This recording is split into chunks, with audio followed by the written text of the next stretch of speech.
episode 70 of All the Books Show, the official podcast of the David A. Howe Public Library. Episode 70. Milestone. Yeah. Remember, we can't make a huge deal about this because we're coming up real quick on the old 75. No, I'm saying it's coming up. Okay. That's all. That's all. Things. Yeah, I know you do. I know you do. Well, I want one twice this size when it comes to episode 100. I want one that's even louder. I want noisemaker. One that when I go, like people across that little river. We'll go down to the firehouse and just have them pump the siren when it's done. Oh, sure. Episode 70. People are going to think there's a huge... Oh, yeah. I'm Eric Mickles. And I'm Nick Gunning. We're the official podcast... I already said we're the official podcast of the David A. Howe Public Library. That's what we are. Located in Wellsville, New York. That's right. Maybe I shouldn't have said that. Oh, we're going to have some fun today. Let me tell you. Yeah? We got book news. Sure. We're going to talk some movies. We're going to talk... We're talking movie... Christmas. Oh, yeah. Christmas is in the air. This is our last podcast before Christmas. So we're going to be talking books, movies. We got tons of response on our Facebook and Twitter pages about favorites for people. Much. So we got a lot of. I would say. Yeah, we're not going to be able to get through all the user responses. So cross your fingers if you responded to us because you may or may not be in this episode. But before we get to that, what? I mean, Star Wars is out. Star Wars Rogue One. We're in a world now with the new Star Wars movie. Do we need to explain to people where we are on the calendar right now? No. Oh, okay. We haven't seen it. Yeah, okay. But it's there. Yeah. Are you We're excited? recording early, is what I just want to say. Oh, so I feel a little thrown off because I feel we just recorded like 4 days ago. Oh, okay. All right. Well, thank you for sharing that. I just want people to know that, while the sausage is spicy, it's delicious, and you can't wait for it to be served on Christmas morning. Yeah. It's not a pretty picture of how that sausage gets made. Huh. So that was heartily unnecessary. But thanks for Did slowing. Did you say hardly unnecessary? Heartily. Hardly unnecessary. So thanks for slowing things down. But are you excited about Rogue One? How do you feel about it? Okay. Yes, I'm excited. You Sorry. are excited. Okay. Man, if people could have seen on me. the same level as like an episode, like episode 8, would you be as excited for? Yeah.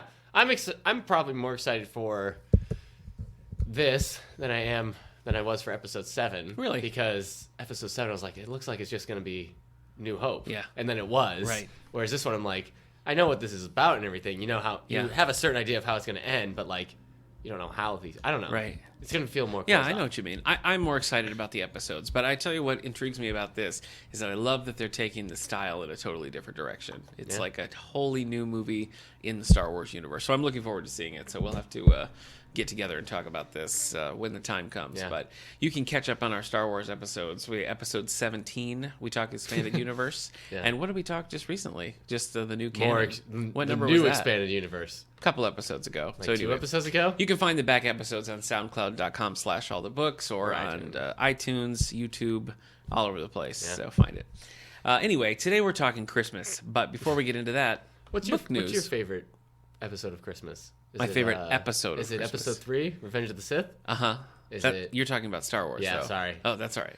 That's all right. I haven't had any sugar today. Oh, boy. So you got like a I wish you would have told me that before we started. Because do you have like a protein bar lying around? I have a Christmas chocolate orange. Here you go. For real? Dig in. Oh. Yep. You hear that? You hear that, folks? It's not Christmas until you whack a chocolate orange on your desk and then eat it. That's what you do. You grab them, you have to break it apart. So it says whack and unwrap. Sure. Terry's chocolate egg. Are we getting cash for the Terry's people? Oh, no. I have to accept more of these oranges. Yeah, I know. Aren't they good? Here's some because I need you high energy today, my man. All right. Tell us what you've been reading. I can't find that Christmas... Oh, I found it. Okay. But tell us what you've been reading. What have I been reading, Nick? I don't know. It's all right. I'm in it now. That orange you got your has chocolate. revitalized me. I feel you like run around the room for a minute. Yeah, I feel like Popeye. My arms just got bigger. Yeah. I feel like Scrappy Doo. Yeah. Puppy Power. Did Underdog have anything? I mean, he went into a phone booth. Yeah. All right. I feel like Underdog. I just went into a phone booth. What was the dog's name? The girl. I know more about Hong Kong Phooey. I can't. You know more about Hong Kong Phooey than Underdog? I don't think I've ever seen an episode of Underdog. Is that for real? Mm-hmm. Wow. All right. I've lost all seen a lot of Hong Kong Phooey. Okay. I read Paper Girls Volume 1 by Brian K. Vaughan. Hey, I love that. Brian K. Vaughan has been a writer I've been following for a while. Mm-hmm. I guess following. He wrote a few stuff before. He wrote Ultimate X-Men. Okay. He took over after Brian Michael Bendis took over for Mark Millar on the Ultimate X-Men run. So it was still when I was reading the series and everything. Okay. And it was really good. I was surprised because I didn't like Brian Michael Bendis' run on Ultimate X-Men. Okay. And then Brian K. Vaughan came along. I'm like, I love it again. It's great. And then he left. And he's the writer of Runaways, Ex Machina, Why the Last Man, all like definitive ending series, like ones that you knew had a plan and everything. Okay. He also writes Saga, which is really good. Yeah. But I don't think you would like Saga. I don't think I would either. Yeah, Paper Girls, that came out about a year ago, would you say? The first Volume 2 is just coming out now. I know so Volume that's 2 12 came out. issues. Yeah. Yeah. So I guess it'd be a year. It's fun. I mean, it's good. it's I didn't not- know what. I guess I didn't know what to expect Yeah. because it wasn't what I thought it was going to be. No, me too. It took an unexpected turn. It's it's a non-superhero graphic novel story. I guess you'd say sci-fi, right? Yeah, it's sci-fi. Yeah. It's weirdo sci-fi. Yeah, weirdo sci-fi. It's funny. Like, it's got a good kind of humor. It's got a lot of 80s pop culture references, which I ate up. Yeah, I thought that was pretty funny. those don't do as much for me as they probably do for you. Well, I'm a little older. Yeah. Wiser. Ugh. All right. Maybe you should have stopped. Okay. But yeah, it's good. It's funny, I think. The Paper Girls. Okay. It's a funnier comic than I thought it was going to be, which I don't know why, because he usually is a humorous writer. Yeah, I laughed out loud several times. Brian K. Vaughan's like an author that I would give the comic book of if somebody was like, I don't like superheroes, but I want to read a comic book. What do you have? He has kind of that mentality. All right. You're going to read Volume 2? Yeah, I'm going to read Volume 2. Well, I've got it checked out now, so you're going to have to get in line. Yeah, it's okay. I gotta catch up on Saga. I just ordered the next 2 volumes of Saga from another library. Oh, okay. So, all right. Yeah, we have the first 3 in our collection. Yeah. So weird. It's a weird space opera, sci-fi, fantasy thing. You got robots with TV heads. Mm-hmm. You got a cat that says lying if it knows you're lying. Weird. It's called Lying Cat. Yeah. Okay. You got like a spider lady who's in love with this bounty, or I guess the bounty hunter's in love with the spider lady a little bit more than the spider lady was in love with the bounty hunter. Sure. So, and then you got this this thing with wings. You got these things with horns. They're in love. They're flying in a tree. Okay. I don't think I described it well enough. No. Okay. No, I don't think so. And then I also read Darth Vader Volume 4. Oh, End you've been of chomping at Games. the bit for that thing. Yeah. This is the last volume in the It is the ongoing last Darth volume Vader of the series. Darth yeah. Vader series. And Did you say Young Darth Vader series? No. Would you watch a Young Darth Vader? I guess That's was... that's the prequel movies. Yeah. Yeah. And no, I would not watch them. So thanks for asking. Okay, what if it was a No. what if it was a TV series, but it was just about young Anakin Skywalker before Episode 1? He's just So having just- adventures and just he's a learning little about Jake history. Lloyd Yeah, kid. pre-Jake Lloyd. Being yeah, like little like 6-year-old toddler. How old was he in that movie? I don't know. Sure. So like a little 7-year-old Anakin Skywalker Yeah. running around learning about World War One. You don't have to go on any further. Definitively, the answer is no. Okay. Thumbs up, thumbs but down. you liked Obi-Wan and Anakin. Yeah, I did. And Like that was like a Obi-Wan young and Anakin adventure, a Yeah. young Darth Vader adventure. Yeah. So, okay, I did like it. I gave it 3 stars because That's low for you, man. it was action, like it was an action-packed finale. Mm-hmm. My wife always gets mad at me for mixing up these two. What would I call it? Finale. An action-packed finale. But the character work that I like so much throughout that series kind of took a backseat because of all the action work. Okay. So So Afra, like ending with spectacle. yeah, Afra has some moments, and the 2 droids in it. And now she's spinning off. yeah, BT and 000, the 2 Wait. droids. Triple X starring Vin Diesel. No, 000. Triple X 2 starring Ice Cube. No, Triple X 3 again starring Vin Diesel. no. Oh. The 2 droids are pretty hilarious. So they had a good issue. Okay. That cracked me up. All right. There's this great. All right, I'm gonna spoil this line. The Triple X. Now you got me thinking of Vin Diesel. The 000. He's like an evil C-3PO. Yeah, I'm an evil C-3PO. He's going to get repaired. He needs all his weapons attached Gotta get repaired. that are on his arm. Uh-huh. So like the guy takes off his arm. He's like, "You wouldn't happen to be that 000 unit that murdered all those people down there?" He's like, "Please attach my arm, sir." It's just. Anyway, and that's all I read so far. Okay. It's only been 4 days since we Couple of last graphics. Okay. Well, let's see. Oh, I read a poem lately. Oh, really? No, I made that up. Oh, okay. I finished Cass Morgan's second entry in the 100 series, Day 21. Very good. Oh, that's the YA series. Yeah, it is. Are you gonna watch the show? I've seen a few episodes. Are you gonna get into it now? Probably. When I finish the books, I'll probably go back and watch it. Sure. Yeah. I found this to be really good. I liked the first one. Often with trilogies, the middle one kind of lags, I think, because nothing's... It's not a trilogy, man. Stop saying that. The fourth book just came out. It was written as a trilogy, and then 10 years later, you as a trilogy, another one came in. And you anyway, were the cliffhanger. Oh my gosh. My point is just often, since things don't start or conclude, the middle one sort of feels like you're spinning your wheels. You don't get much resolution. You don't get much start. This has a good, I guess, kind of an episodic feel to it, in that it, some new things start. You get some resolution on some minor things, and there's some good twists along the way. So it does have some hallmarks of like not so good YA, like the romance and the relationships are a little like we're teenagers and everything is important. That's true. Kind of a vibe, but not so much that it Yeah. waters down the plot. So I think it's definitely I'm worth. so the ready read. for the teen dystopian thing to be done. Yeah. And I kind of feel like Allegiant. Well, was this is like, an older series. Yeah. I feel like Allegiant was like it's done. The Divergent. Yeah, the Divergent series I think killed a lot of things. Yeah. Careers, tropes. What's her name? Veronica Shirley? Roth. Shailene Woodley. Yeah, she's probably gonna be okay. Is she? She's on HBO now. She's in a show called Big Little Lies, I think. I Okay. can't remember what the title. She's in an HBO series with Reese Witherspoon and boy. Nicole Kidman. Oh, So she must be doing okay. I guess. I don't think she's going to bounce back from Divergent. I think she was kind of on. She was doing like indie movies that were pretty well received, and then I feel like HBO kind of has the power to revitalize her career. It could. Who was talking about what's his face? The guy. Well, you're disproving your point by not being able to figure his name. The car commercials. He's very. I just can't remember his name. Interstellar. How to Lose a Guy. Yes, Matthew McConaughey. Nobody was talking about him until True Detective.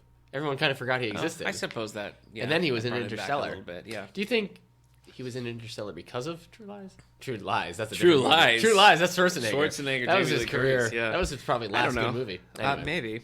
I read a Christmas book, Bethlehem Christmas by Chuck Swindoll. It was pretty good. Quick read. You gonna read any of the actual Christmas authors this year? I'm running out of time. What's his name? Evans. I'm running out. Richard Paul Evans. Richard Paul Evans or the other one. There's lots of others. MC Beaton, I guess. Yeah, MC. Well, I already did MC Beaton. Yeah, so Ann Perry. You're running out of time. Yeah, Ellen Hildebrand. It's true. You've only got 10 days, man. I know. So I read that, and that was good. That's like a retelling of the Nativity story from different perspectives. So it's a pretty good one. And then I read Poe Dameron, Black Squadron, Poe Dameron Volume 1. Decent. Yeah. I didn't realize it was going to be set right before the movie. I was a little disappointed that it wasn't fleshing that out a little bit more. Right. I don't think there was much character development, which is, I think, everybody who picks up that book is going to want to know more about Poe because he was such an intriguing character, but you're not going to get it. Well, he was supposed to die. Yeah. Spoilers for episode 7. Yeah.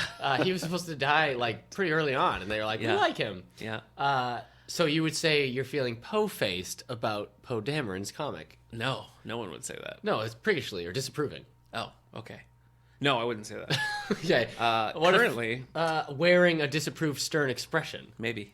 Okay. Maybe. Nick's a little Poe-faced. A little bit. I'm currently reading 3 by Michael Jan Friedman. It's one of the Stargazer books. I don't know and what then that is. I'm reading... What's Stargazer?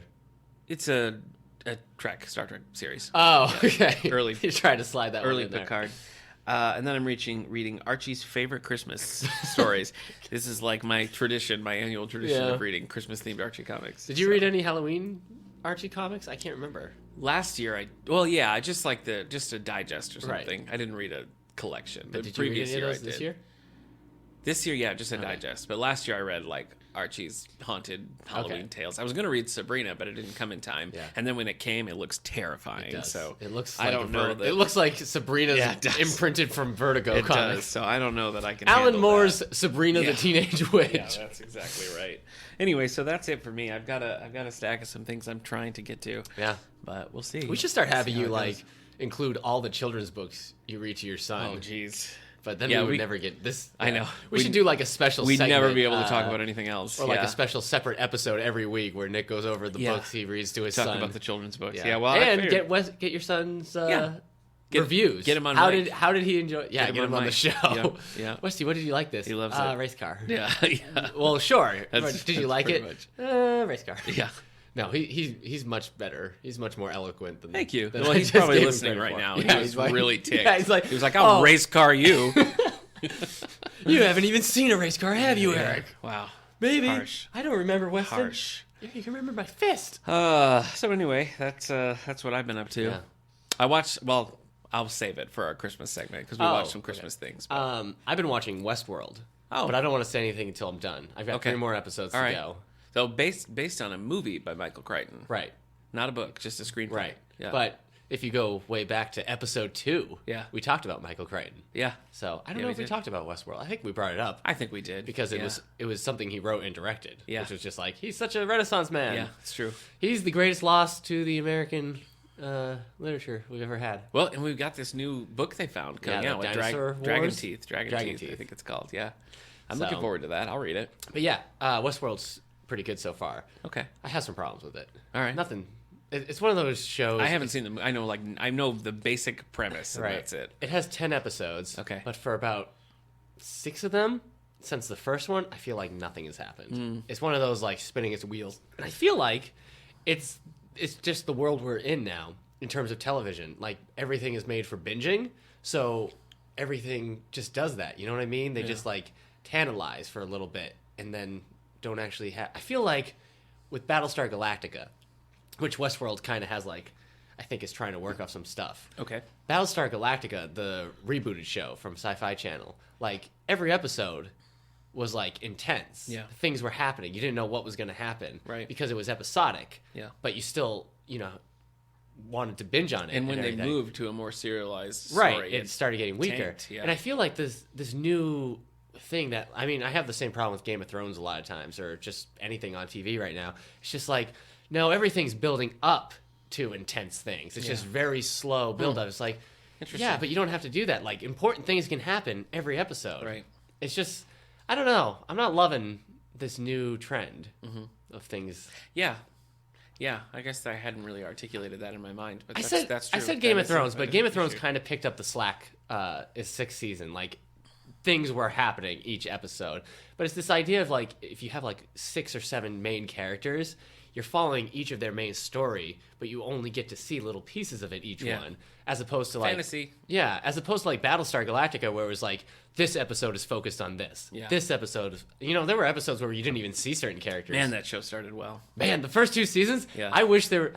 my wife hasn't seen it. I want a world where she'll watch the miniseries, and then the first 2 seasons so I can relive that, and then, like, maybe I go on vacation when she finishes the show. Seriously. The 3rd season wasn't... You don't want to start down that path. No, the 3rd season was pretty bad, wasn't it? It is bad. It's terrible. So, we should do a podcast where we only watch the first 2 seasons Yeah. of Battlestar Galactica. Yeah. It's like, well, I guess it's over. But yeah, first 2 seasons of that, first 3 seasons of Lost, call it good. Yeah. Is there a show that's like that genre show, like Battlestar or Lost or anything like that, that actually ended well? Is there anything you can think of? Oh boy, I think it's got to be short. I think like that kind of. It really needs a clear arc. I can't think of one. I'm gonna say Rome. I haven't seen That's Rome. That's an HBO show. It was only 2 seasons, and it was just like the rise and fall of Caesar and the rise and fall of Augustus. Okay. And I would say that's the only thing and that's only 2 seasons. I can't think of it. You might be right. It has to be short. Yeah. Because I really 7 season epic like that ever? Yeah. Gilmore Girls. Yeah. Smallville. You might say Smallville. Well, Smallville has really distinct eras, though. It's like, That's true. Smallville changed so many times. It's like Yeah. which part is the actual ending? Yeah, for it's certain true. things. I mean, really, it's almost like the second half is a spin-off of the earlier show. So what would you? Okay, this isn't the time, I guess, to talk about Smallville's change and everything. 5 seasons 5. Season 5. Season 5 is the big like you could end like the first arc of Smallville at the end of season 5, and then season 6 begins. Yeah, season 6 through 10 is like Metropolis. Yeah. So they're like I guess- hardly ever in Smallville. I guess we'll have to wait and see for a lot of the stuff that's on now. That's like doing it, like Yeah. the Flash or Arrow. Like I can't Yeah. imagine Arrow's gonna end like No. well. So anyway, that was a tangent of mine. Sorry. That's true. No, it's all right. I mean that's a big trend right now. I'll talk more about Westworld after I finish it too. If All right. if it does like end well enough that like it's like okay, this picked up a slack. But I've got some other issues with it. Mainly its portrayal of robots. Oh, I see. Wow. Okay. Well, let's So- talk book news. What do we have? There is nothing this week, man. That's why I've been trying to vamp so much on Westworld. okay. Wow. It's funny because I was like, oh, I guess it makes no sense to. These are the books that are coming out December 20th. It makes no sense for them to release a book like 5 days before Christmas. true, yeah. But there are tons of books coming out the 27th. Oh. I don't get it. I don't get it. But I guess either. it's Christmas money I guess. as opposed Yeah. to Yeah. people already picked out their Christmas presents. Is the 27th even a Tuesday? What is that? It is a Tuesday. Oh, okay. Yeah, Christmas is on a weekend. That makes a little more sense. Yeah. So So you want to just skip? Nothing coming out the 20th? no, there's some stuff coming out. I Okay. can carry this through a little bit. Do All you right. want to start or should I start? Yeah, go ahead. All right. We've got The King is Dead: The Last Will and Testament of Henry VIII by Susan Lipscomb. Wait, I recognize that name? Well, that's a Houghton professor. Houghton College professor, Yeah. sure.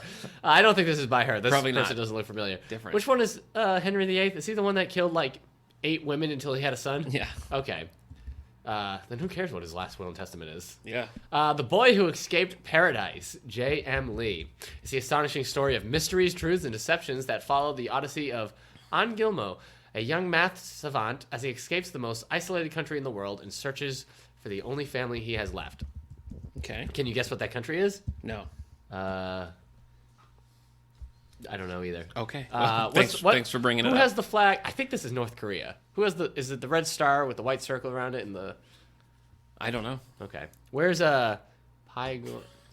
Well, it's isolated. I'm pretty Okay. sure it's North Korea. All right. They could just say that. Yeah. Oh wait, they do. Okay. Gilmo, a North Korean national. Well, Okay. that would have saved us a lot of time. Melt. It's a Steel Brothers saga by Helen Ardent. Keller. Ardent. Helen Keller. She's not around anymore. So this is like a posthumous release. Yes. Okay. It's book 4 of 6. Have you heard of this? The Nope. Steel Brothers saga? No. Okay. You're super excited for that, though. Yeah. I could tell. Oh, yeah. A new series for you to get into. Yeah, I'm really. Hey, Batman Volume 10 Epilogue. The reason I'm bringing this up is because it's Scott Snyder. This is the last New 52 Batman comic coming out. What an era it's been, man. Yeah. 2011 until now. Yeah. A lot of ups and downs. We lived through those 5 years of Yeah. unhappiness, I Yeah. would say. General unhappiness. Yeah. It's like Yep. it was rough. But the Batman series has been good. You haven't liked the Scott Snyder stuff. I loved the Court of Owls things. And Yeah. I sort of after that was like, eh. Because you didn't read the Zero Year. You I did read the first 0 year, and I just and didn't you really still do haven't any- read didn't really do anything for Death me. of the Family. No. Okay. I mean, I've essentially read it because I've read like all the other collections around it. Well, I've enjoyed it. You know what's kind of nice about the New 52 as librarians buying Yeah. comic books is that they all have very definitive runs. Yeah, starts it's and like, ends, oh, do we definitely. just get? They're all like at most 10 volumes. So Yeah. it's like, should we get the Flash? It's only this. Yeah. And it will always be that easy for us Right. to find, unlike reboot Marvel Yeah. comics where it's like this is Captain America for 2 volumes, and then it's Captain America for 2 volumes, Yeah. and then it's 3 volumes, and then it's Yeah. Sam Wilson. That is much simpler. So, Tokyo Ghoul Volume 10. Ooh, look this, out. This started later. All than- you teens listening to our podcast. Yeah. I bet Volume you're gonna 10? just Yeah. Jump right on it. So man, it's the new ones. The kids. I mean, we get them right before Anime Club, and I'll bring them in. It's scary Yeah. to be like to see which one. It's like a Black Friday situation. I lose a lot of teens. Do you? With throwing the Tokyo Ghoul into the pile? It's almost like a sacrificial rite. Like here's your Tokyo Ghoul, and then I come out and like Just oh, close geez. the door. Yeah. Let me know who gets it, and I come in. All right. Okay, so here are the big releases. Tell me which one you're most excited to read, man. Okay. The Art of Rogue One, a Star Wars story. I do kind of like those. The art books of Star Yeah. Wars? Yeah. Okay, so We don't typically buy those here. I wonder if they'd be popular. the art ones? No. I have a pretty cool... Oh, no, I mean, you're right. We don't buy them, the art Do you books. think they'd be popular? Do you think people would want to check them out? I don't know. Listeners. because The art books are as coffee table as it gets. Yeah. More so than like our, encyclopedias or Right. something. You might check those out and look through it. Yeah. The character encyclopedias. But an art book, I'm not sure. Do we have a lot of I don't think we have any the art of these movies. With movies and things? No, I don't think so. So, Star Wars Rogue One, the ultimate visual guide. Look out. Yeah, those we keep in our youth room. Those are very popular. those are those stay popular forever too. I know. The character encyclopedias, but these ones. Yeah, definitely. then they're just ripped apart. I mean, people just read them and read them Yeah. and read them. Followed by Rogue One, a Star Wars story by Alexander Freed. This is the novelization of Ah. the movie. So Well, depending how I feel about the movie, yeah, I might dive in because I do love a good novelization. depending on how you feel. You read the novelization for Suicide Squad. Man of Steel. Man of Steel. You read this. I couldn't remember if it was Suicide Squad. Suicide Squad was good. So I feel like even if you don't like the movie, you still Maybe. might read the. I once read the novelization of the movie Battleship. Why? was by Peter David. I like Peter David. I was like, oh, Peter David. And It was terrible. jeez. So terrible. Is there a Star Wars movie novelization you haven't read? I've only read Force Awakens. I haven't read any Really? others. Yeah. You didn't read the original stuff? Even during the prequel era, because those were like pretty big. No, Like, I know. No, I never did. And for most part, they were supposed to be better Than the movies, yeah. I don't know. I can't imagine the episode 1 novelization is that much better. I think that's the one that doesn't matter so much. Oh, really? But I think that's R.A. Salvatore, isn't it? It's either Salvatore or Terry Brooks.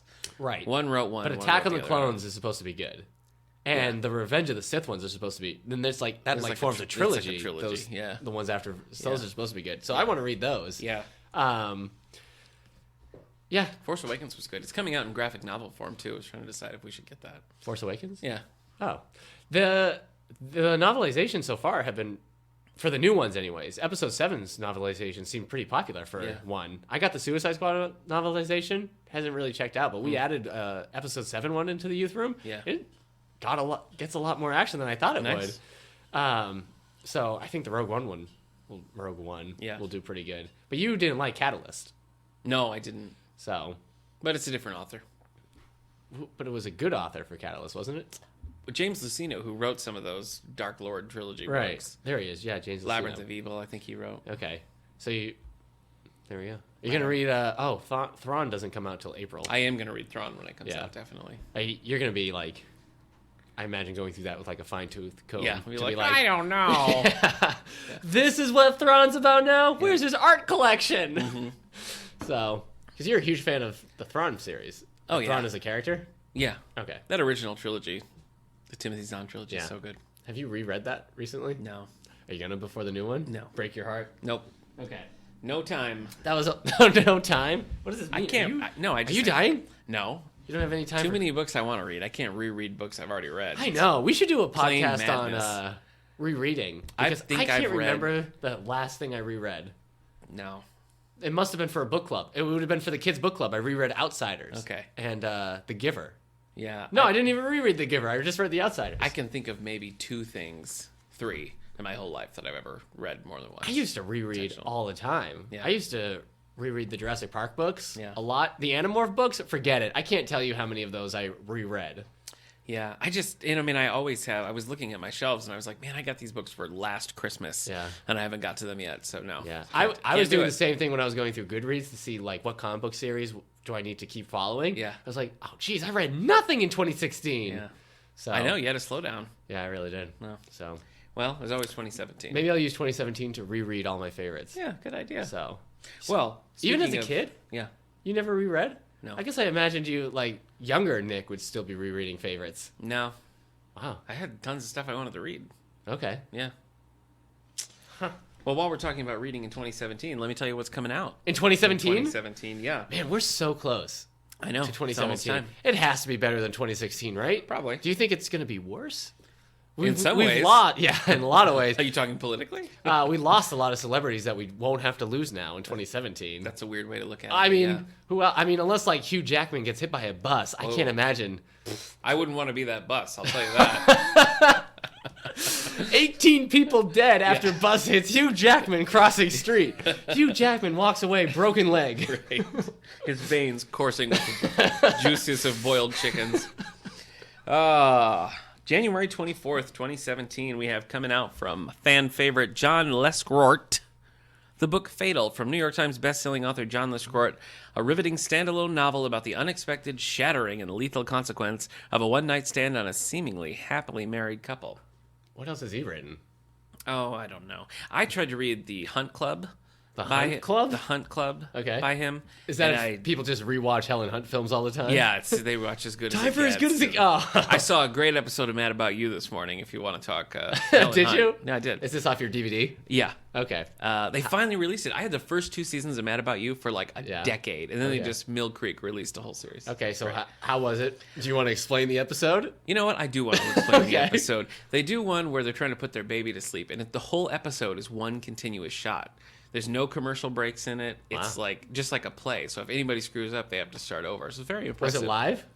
No, but it was. I mean, they did it in one take, so essentially, it's Okay. it's just like a live and in front of an audience. So Is that something that Mad About You did? as no, a that was the series? one time. They never did any. I mean, not like that, but were they like a concept thing? Like this They episode did. we're gonna do. Yeah, they did. They did Yeah. like alternate realities and they're Okay. just weird things. So yeah. they were the beginning of Drew Carey. Yeah, The Drew Carey that's show. right. It's like this episode right. we're all pigs.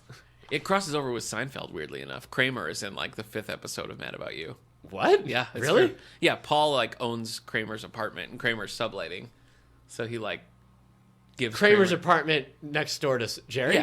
Yeah, it was Paul's bachelor pad that Kramer like sublets. Did from they ever Paul. show up on Seinfeld? No, and it kind of breaks it because Susan makes George watch Mad About You on Seinfeld, so gets a little trippy. That's pretty funny. Anyway, John LaScort wrote the Dismas Hardy series. That's his most popular series, 16 books. The one that I read, Hunt Club, was a standalone. No, it's Wyatt Hunt. It's a Wyatt Hunt series. Okay. There's 3 of them, a trilogy. Didn't like it, so Yeah. I don't know. I don't think he's published in a while, so this is kind of a return here, so we'll see. This one I am interested. A Book of American Martyrs by Joyce Carol Oates. Now, this one, Is this nonfiction? no, it's real. Oh, that. No, I said nonfiction. No, it's fiction. Sorry. No, it's a fiction. That was very confusing. Yeah, Nick it doesn't was. know what nonfiction is. It was confusing. So this is probably going to be a little bit of a controversial book. I'll tell you what it's about. Powerfully resonant and provocative novel from American master and New York Times bestselling author Joyce Carol Oates. In this striking, enormously affecting novel, Joyce Carol Oates tells the story of 2 very different and yet intimately linked American families. Luther Dunbar is an ardent evangelical who envisions himself as acting out God's will when he assassinates an abortion provider in his small Ohio town, while Augustus Voorhees, the idealistic doctor who is killed, leaves behind a wife and children scarred and embittered by grief. Okay, Joyce So, Carol Oates I back know. at it again. It's a big one. It's like 700 pages. I'm sure it's going to be a difficult, but probably rewarding read. That's usually how, Is that usually how you I describe find her books. JCO for Yeah. boarding? Well, you finish the book and you're like, man, that was an experience. Is that how you felt about We Were the Mulvaneys? Yes. Yeah, Rewarding. We Were the Mulvaneys is upsetting, and it's when you get you're reading it, that's probably a little bit more mainstream than some of her others, like Mud Woman, for example. It's just about a woman who's like sort of she's remembering repressed memories are coming back to her, and she just can't handle it, and so she just goes a little crazy. That's an upsetting book to read. know what that It's sounds a not lot like? enjoyable, but it's good at the end. That sounds just like Hulk, the Ang Lee film. Sure. Because he's also remembering repressed memories, and he goes Yeah. a little. One would say he hulks out. Yeah, you might. One particular note of interest about this book, she was actively writing this when she was here. Oh, is this the one where you're going to be a dead character? Yeah, I'll be a dead character. So she was actively writing this when she was here. So I'm... So that's the one you've been waiting for. Because she had mentioned when she was here that she was writing something. You're like, oh, Yeah. I can't wait to Yeah. see like if anything comes up. yeah. Okay, are you going to be like offended if there's nothing about you or the Oh, library yeah. in there? Yeah. And then I Yeah, went to totally. a library I'll in call West- her up. I'll be like, how dare you? Yeah, what if she's like, I went to a library in Western New York in Belmont. How dare she? No, I don't think it'll be anything like that. It's interesting that she was like, just over there writing, Right. while she was here, and then now this book's coming out. So yeah, I'm curious to see it. Okay. We'll skip to large print now. Okay. I got a couple. Ill Met by Murder. This is book 2, Shakespeare in the Catskills series. Wait, I brought that up. Did you? Yeah, when does that come out? I brought that up last week. February 2017. Oh, geez, what was I talking about? Well, this is the large print edition, so it's possible that you meant. okay. But we're definitely, this has been ordered, so we're getting this in large print. Yay! Yeah. So Catskills, which you love, and ill is spelled ILL, which is one of your stand-up routines about how similar I's and L's That's true. look. Yeah. So Well, it's because I was writing a password for somebody. perfect riff. I wrote down a password to a computer for somebody, but it was a lowercase L, Yeah. and they thought it was an I. Oh boy, So that's that'll but- get you every time. I can't believe you don't remember this because I kept asking you. No, I remember Do you talking know where about the the Catskills are? Catskills. And you're like, no. I'm like, they're Yeah. right near us. And you're Yeah. like, where? Yeah. Didn't go quite like that. You were like, Nick don't know where Catskill am. I didn't say that. You made me sound like Bizarro. Next, The Inheritance by Charles Finch, also coming to us in February in large print. Number 10 in the long-running Charles Lennox mystery series. Yeah. Mystery is probably... Kind? What? Stretching it? No, I was going to say in large print, mystery is like where it's at. Really? I think those, mystery and romance tend to be the most popular. What about the Star Wars novelizations? No, they don't care about that. I mean, some probably do. Yeah. Many don't. You know what? There was one more in standard print that I wanted to mention because he's such a popular author here. People are going to want to probably get on the list right now. But C.J. Box is coming out with number 17 in the long-running Joe Pickett series. C.J. Box! This was one of our very first page-turner books, open season, Joe Pickett number 1. So always popular here. Number 17 again coming out in March. The past comes back to haunt game warden Joe Pickett and his family with devastating effect in the thrilling new novel from the number 1 New York Times best-selling author, Mr. C.J. Box. So Okay. that's it. One more thing in book news that I want to mention involves a local author. St. Bonaventure graduate Andrew Gould. He has a new book which is set in Angelica. It's a theological thriller based in Allegheny County called Angelica. We have it right here in our collection, hot off the press. We just got it. It's being cataloged right now. Awesome. Local books tend to be popular, when they deal with this area. People are always interested to read about that. So this is one that we will have in our collection. So first, Nice. Congratulations to local author, St. Bon's graduate Andrew Gould, and check out Angelica, coming to a library near you in the very near future. Yeah.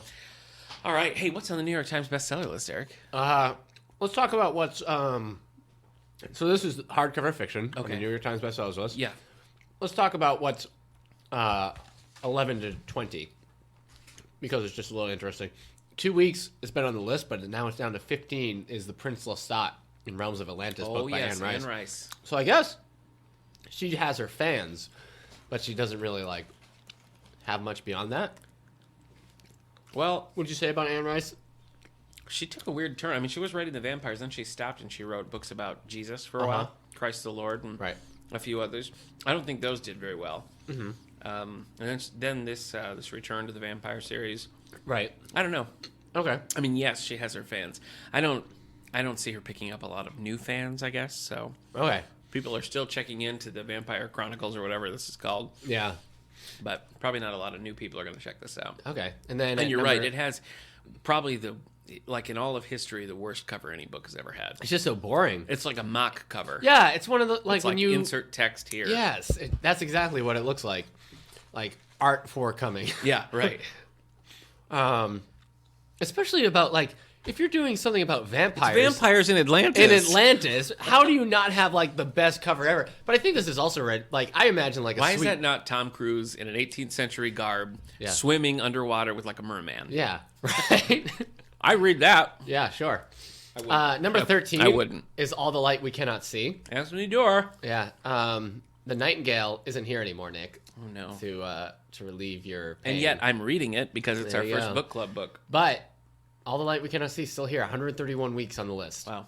And then The Chemist is down to 11 by Stephanie Meyer. Okay. All right, but let's look at what's at the top 10. Do it. Not a Star Wars book. Catalyst came and went for the New York Times bestsellers list. It was probably a big deal it even made the list, I guess. I was surprised, yeah. So, we saw a few. I think we've seen a few. Yeah. I think when the first one, not New Dawn, but the first Aftermath came out. Aftermath. I think you're right. I think it was there for maybe 2 weeks. Yeah. I guess this is this supplemental fiction to this movie coming out. I didn't really see that as being a big deal. But again, this is hardcover fiction, so there's a chance it could be doing crazy ebook wise. Yeah, that's true. So, but we look backwards. We never include the ebooks. We're afraid of the future here. Yeah. That's why we like Star Wars, because it takes place in the past. Anyway, number 10, The Wrong Side of Goodbye. See you, Nick. What? Where are you going? Oh, this doesn't feel good at all. Number 9, Small Great Things by Jodi Picoult. Oh, speaking of Jodi Picoult, Wonder Woman just got fired from being the UN ambassador of what was it? Women's rights? Did you see that? Is this a real thing? Yeah, hold on. UN Wonder Woman Yeah, don't leave anything out. honorary UN ambassador. That's so I guess it wasn't on women's. Oh yeah. UN drops Wonder Woman as honorary ambassador for you're women. Gonna fire Wonder Woman? I don't think so. Their reasoning is because her clothes have been a little scant in the past. Are they slut shaming Wonder Woman?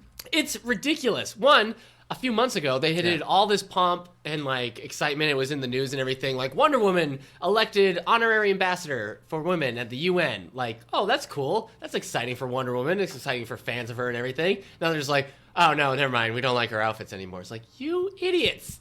This is stupid. If the UN wants to be, they're just useless. That's my opinion. Whoa. Yeah. Okay. I mean, I guess I don't understand why you'd take the time to fire a fictional character. I don't know. They're calling down to HR. Yeah. Have her turn in her fictional keys. Yeah, it's just so stupid. It's like this. So this is what the UN is doing right now, I guess. Yes. The world's the worst it's ever been, and they're like, let's hire one. No. Yeah. We're having buyer's remorse. Yeah. Sorry, Wonder Woman. Yeah, that's the exit. So a 60-day probationary period, and then so stupid. get rid of her. It's a I feel like we thing. need to explain that transition. It's because Jodi Picoult once wrote a run of Wonder Woman That were not good. that were not good. In my opinion. Now she's on the bestseller list. Yeah. I've heard very good things about this book, by Yeah? the way. Yeah. I've heard some small great things about the book. Okay. I've heard some small not so great things about the Really? book. Yeah. Have you? No, I don't talk to people about Jodi Picoult. Number 8. You'd be so upset if you found out I was having conversations about Jodi Picoult away from you. I would, yeah. I would feel hurt. Number 8, Nick's favorite new author, Turbo 23 by Janet Ivanovich. No. Nick read his first Janet Ivanovich book, and sure he's been a did. fan ever since. No. He can't get enough. Never. No, you're since. starting this 23-volume series right now. That's why you don't have any time for these Christmas I'm books. reading it in reverse order, though, because Okay. I really want. I want to see the digression. Number 7, Night School by Lee Child. Jack Reacher goes to culinary school during his off work hours. Yeah. So. Yeah, well, I mean, right after high school, he just went right to work full time. Yeah, And he always yeah. wanted to go back, and Yeah. so now Jack Reacher, even though he was told never to go back, Yeah. he and Kobe Smulders are going to go become chefs together. It's how we met That Colby class. Smulders. Yeah. That's the name of the show, How right? I Met Your Kobe Smulders.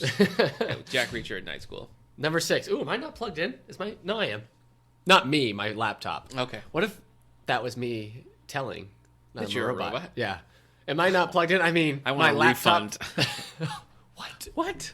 That's so mean. Number 6, The Underground Railroad, Colson Whitehead. Speaking Back of up there. Nick's favorite That's been off, author, hasn't it? I think so. I think it Yeah, disappeared for it's a little making a bit. comeback, I bet, because it won the National Book Award and the Goodreads Choice Awards. Yeah, 18 weeks on the list. Yeah, welcome back. Yeah, that's no All the Light We Cannot See. No, not even but close. You gotta do. It's probably gonna be here for a little bit more. Probably, yeah. So Well, there's a Christmas book right there, because it's buzzy. Everybody's talking that's about true. it. Yeah. You know. Number 5. That can't really be. This is still a list. It gets crazy seeing what we'll see at number 1. But No Man's Land, David Baldacci. Yeah. We don't have anything to say about David Baldacci No, because neither one of us. No, but we are he's on our book club list for 2017. What's the book? Split Decision. Which one is that? Did you know? Yeah, it's one of his King and Maxwell. First of the King and Maxwell. Okay. Yep. Number 4, 2x2. Nicholas Sparks. 10 weeks on the Sparks. list. Hang I in didn't there. think this was going to last 3 weeks. Richard Gere, call your agent. No, this guy seems like a young, Young single guy. father. Josh Yeah. Duhamel, call your agent. He's already been in one. Oh. He was in Safe Haven Boy. with Julianne Hough. Dave Franco, call your agent. Dave Franco and Nicholas Sparks. Dave Franco, yeah. He's No. trying to branch out. He's trying to pull a James Franco, if you will. James Franco hasn't been in one, but he could probably pull off being in one. But I yeah. don't think James Franco would be in. No, I don't think so. But then he Even always James does some Franco weird. has standards. Number 3, new this week, Tom Clancy, True Faith and Allegiance. This is Jack Ryan Sr. He's still president. Well, Jack Ryan Jr. working for a secret organization. They abolished term limits because I think he's been president for about 20 years now. He works to prevent complicated terrorist strikes set in motion by a hacker. Clancy Is died in this- 2013. Would you say that this is is this an Alec Baldwin, Jack Ryan? Is it Harrison Ford? It's not a Ben Affleck, please. I don't think it's Chris Pine. Okay. I mean, to be senior, he's probably going to be one either. It's go probably Baldwin. Harrison Ford. Okay. So, All right. um, Yeah, geez. Harrison Ford might as well come back to Jack Ryan. I Yeah. mean, he no business coming back as Indiana Jones. Jack Ryan would actually make sense. yeah.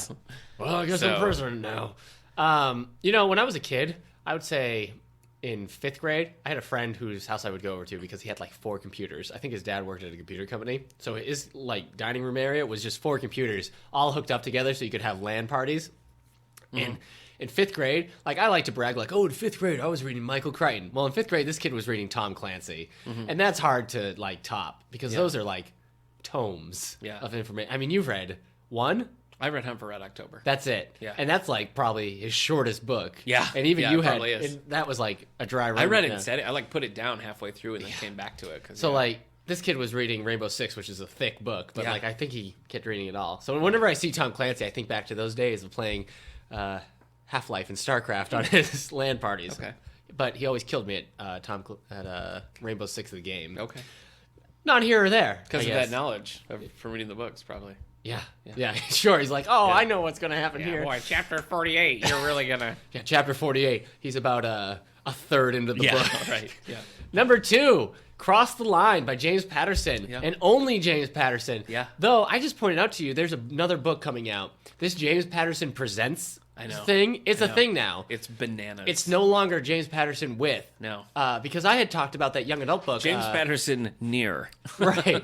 Remember there was that Stalking Jack the Ripper book that I Yeah. got as a young adult, and it just said James Patterson Presents, and it had the author and just Stalking Jack the Ripper. Yep. And now there's It's this a brand name. There's a juvenile book coming out. I can't remember what it was called. Have you tried the James Patterson Porterhouse steaks? Oh, those are so good. Really good. They're good, but you want another one as soon as it's over. Yeah. You're like, that's true. this wasn't. You just It was burn good, but through it wasn't filling so quickly. Yeah. Yeah.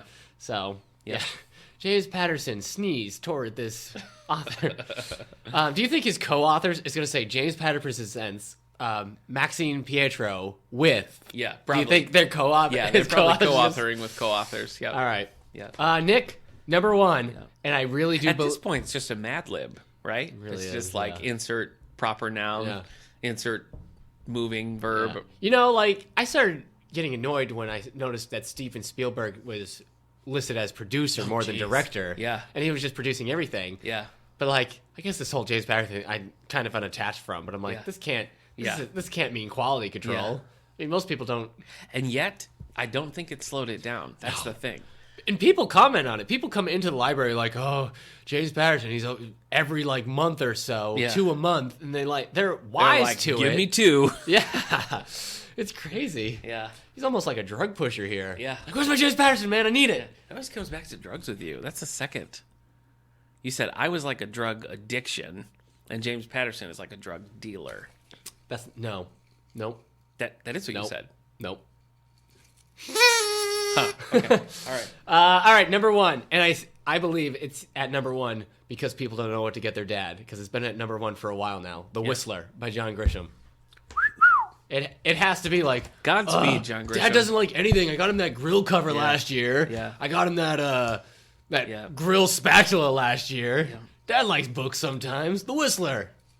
You know, there's only so Yeah. many football books you can get your dad. Yeah. Sooner or later, you gotta get Grisham. You gotta go Grisham. Yeah. Yeah. I mean, what other author is like such a safe dad author? I guess right now. Clancy. Yeah.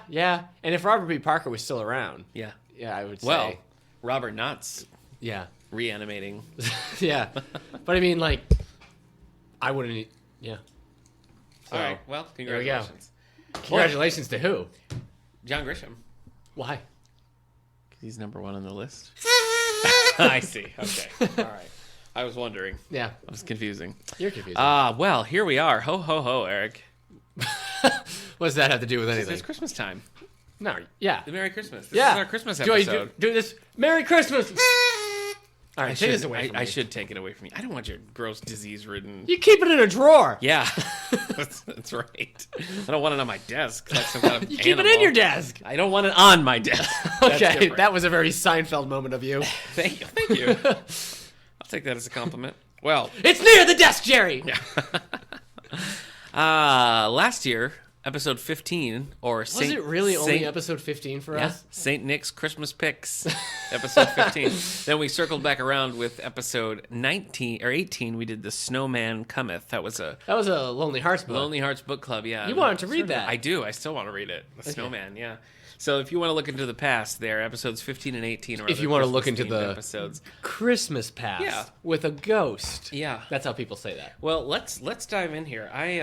What have you done for Christmas this year? You got much to report on that front? I watched Elf Okay. when we were putting up the Christmas tree. All right, My Elf, wife Elf. likes to have a Christmas movie on. Okay. It was that or White Christmas, I think. Okay. Maybe that wasn't a choice. Maybe it was just Elf. Okay. But I don't like White Christmas, which Okay. makes me a monster, I guess. Yeah, well, I've got some news on that front, but But go I also on. don't like Elf. Okay. But as it was happening, I was on the duty of like unwrapping the presents from the boxes and everything and sorting them out and everything, and she was putting them on the tree. So doing that, she was like walking back and forth while I was just sitting there on the couch Just watching Elf. And you know what? I'm gonna say it. I might have either reached the point. I don't love it. It's not a favorite. Yeah. But it's not like it's not unpleasant anymore. It's very quotable, I find. The It's end funny. is too cheesy for me. I can't handle it. Yeah, The it's end where pretty bad. everybody's singing, I just forget it. Yeah. But for the most part, it's like Did you watch there's like fluffy. a stage musical version? No, I haven't. And then last year they did a claymation version of the stage with Jim Parsons from The Big Bang Theory as Oh, okay. Buddy. Terrible. Oh, yeah. It was so bad. Yeah. It was so bad. I guess you know what? It's almost it's. I guess it's kind of fascinating to watch now because it was like Will Ferrell's like first big solo movie. Yeah. Would you say that was like his own? Because it was before Anchorman. Yeah. It was before Yeah. Anchorman was like his first big Yeah, solo I movie, think but so. before that, It was maybe like Old School and Old School. I think even came out after Elf. Did it? Oh. Yeah. Okay, so then it's like Night at the Roxbury and Yeah. Superstar and Yeah, it was all like SNL I think this was movies. like his first like solo pick. That could be wrong. I might look at his chronology and be It's like, a good oh, cast. I mean, Zoe Deschanel, Bob Newhart, yeah, James Caan. yeah. You know, Don't forget Mary. Mary Steenburgen. Yeah. Yeah, So, that's a good group. You We watched Scrooged. and I Obviously, watched that's another Scrooge. one, Yeah, that was fun. Yeah. I liked it. Yeah, it gets kooky in the end when he's talking to the camera. It's Yeah. a big, long, extended. Yeah, kind It's a of. weird movie. Yeah, It's not as funny as you'd hope, and Yeah. it's not like as.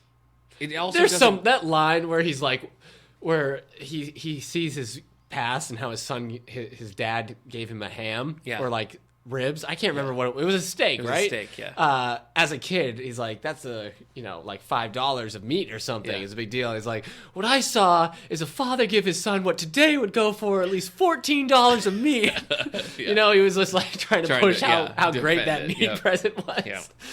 So Yeah. yeah. And that was Bill Murray's brother. That was Brian Doyle Murray Yeah. playing the dad there. So I think you described the scene where Bill Murray is freaking out that people can't remember. Because in the scene, it's the Ghost of Christmas Present. He goes to see his brother. Yeah.